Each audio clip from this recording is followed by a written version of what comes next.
c'est à lui redonner à manger, il va reprendre du poids, on va le peser chaque semaine, jusqu'à ce qu'il fasse aux alentours de 40 kg. À ce moment-là, c'est bon pour nous, on peut le relâcher. Donc juste avant, on va avertir le ministère de l'Environnement, on va se rendre sur une plage peu fréquentée, et on va pouvoir relâcher notre phoque. Voilà donc comment ça se passe pour prendre en charge un phoque qui s'est échoué sur une plage. Maintenant, je vous ai expliqué tout ça, vous devez encore vous dire, le monsieur il est bien rigolo, il nous raconte qu'ils vont chercher des phoques, qu'ils les soignent et qu'ils les relâchent. Mais s'il les relâche, comment ça se fait que Charlie et que Issa, ils sont encore avec nous aujourd'hui? Ça tombe bien, Issa vient sur la plage, donc je vais pouvoir vous expliquer, en fait ces deux-là, quand ils sont arrivés chez nous, ils étaient extrêmement blessés, ils étaient trop blessés. Si on prend l'exemple d'Issa, elle a deux petites traces juste ici, sur le côté gauche de son ventre, mais en fait ce sont des cicatrices qui témoignent d'une collision avec une hélice de bateau. Et donc ces blessures extrêmement importantes, eh bien, elles ont engendré un séjour prolongé chez nous au centre de soins, ce qui fait que les deux phoques, ils se sont habitués à la présence des soigneurs, et comme vous l'avez remarqué ce matin, ils sont carrément devenus attirés par nous les hommes.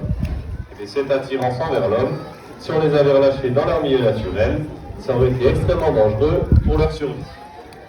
Voilà pourquoi donc ces deux-là, ils sont encore avec nous aujourd'hui. Maintenant que je vous ai raconté tout ça, je vais vous montrer un petit peu les autres exercices qui nous permettent de nous occuper d'eux. Comme vous l'avez vu tout au long du repas, on a mis en place des petites techniques pour les garder dans leur zone pendant qu'on leur donne à manger. On en a d'autres qui nous permettent de les faire monter sur la plage pour vérifier leur état de santé.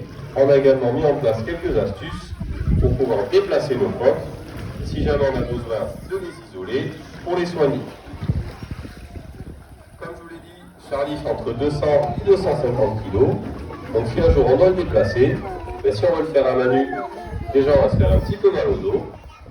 En plus de ça, on a des chances de lui faire mal. Et le voyage va être très stressant pour lui. Pour éviter tout ça, on a mis en place une petite technique. On va venir placer en fait une grande caisse de transport juste ici au fond de la plage. On va jeter un morceau de poisson dedans. Charlie, vous vous en doutez, il va être attiré par la petite friandise. Il va rentrer dans sa caisse et on va pouvoir déplacer Charlie dans sa caisse. Donc quand je vous raconte ça, ça a l'air facile, mais petit problème. Mais comme je vous l'ai dit, Charlie, même s'il a l'air très costaud, il est très peureux. Il n'aime pas du tout la caisse. Dès qu'il la voit arriver, il part à l'autre bout du bassin. Il n'aime pas les endroits qui sont petits. Et surtout, il n'aime pas quand les bords de son ventre touchent les bords de la caisse.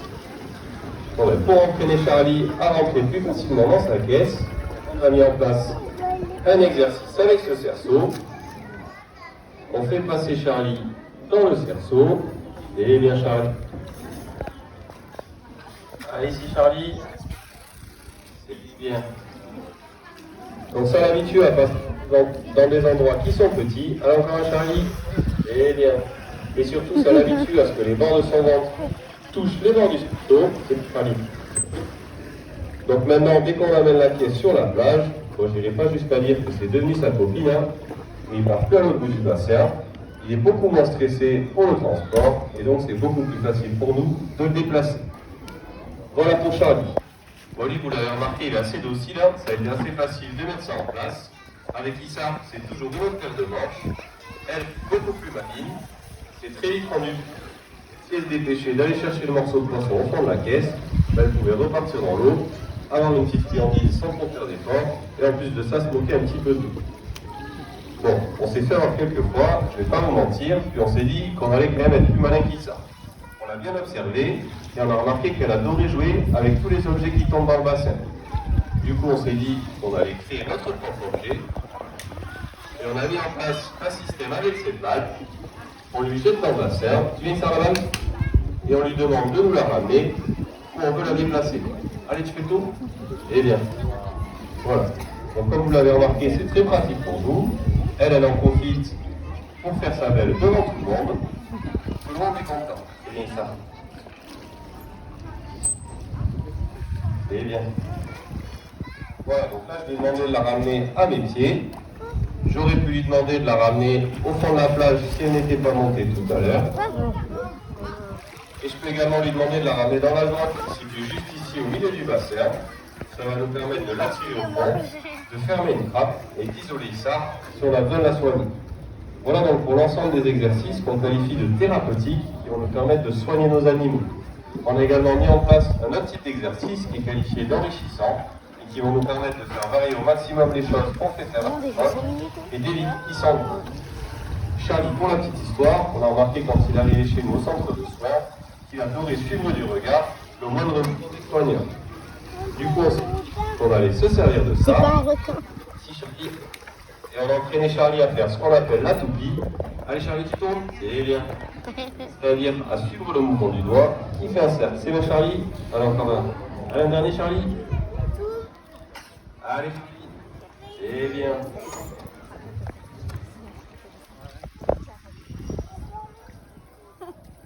Voilà, donc, comme vous l'avez remarqué, ça nous amuse beaucoup, ça l'amuse aussi. Bon, faut pas oublier que lui, il n'est pas fou, hein.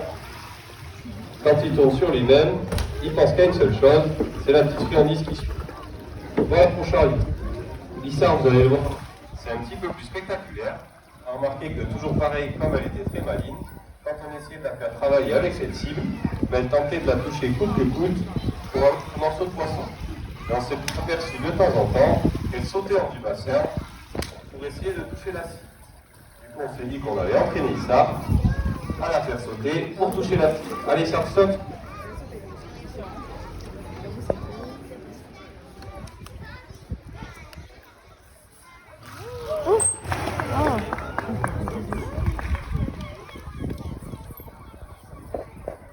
Voilà donc pour l'ensemble des exercices qu'on a mis en place ici à l'aquarium pour s'occuper de nos phoques. C'est bien ça, tiens. Maintenant que je vous ai raconté tout ça, je vais vous en mettre encore un petit peu et je vais vous donner les 3 choses impératives à respecter si jamais vous êtes témoin d'un échouage de phoque sur une plage. La première chose qu'il faut faire, c'est surtout garder vos distances.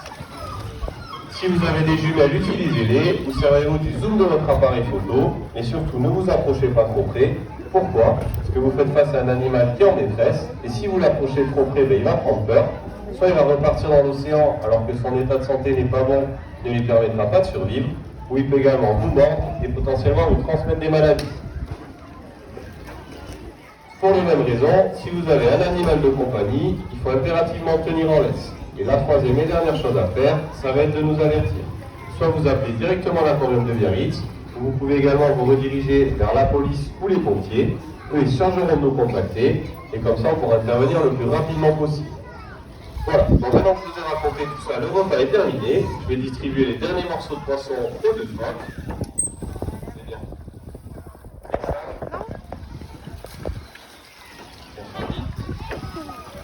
Moi, ça me trouve ça.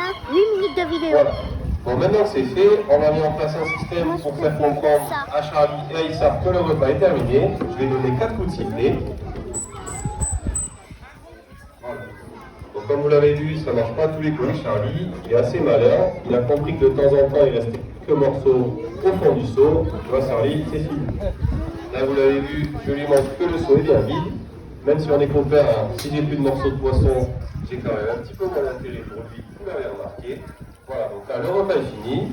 Les 2 phoques vont partir pour une petite sieste ou une petite nage digestive de 15 à 20 minutes. J'espère que le repas vous aura plu, que vous aurez appris quelques petites choses sur le phoquerie. Je vous remercie d'avoir écouté, je vous souhaite une bonne fin de midi. Merci. Allez, maintenant on va voir les requins.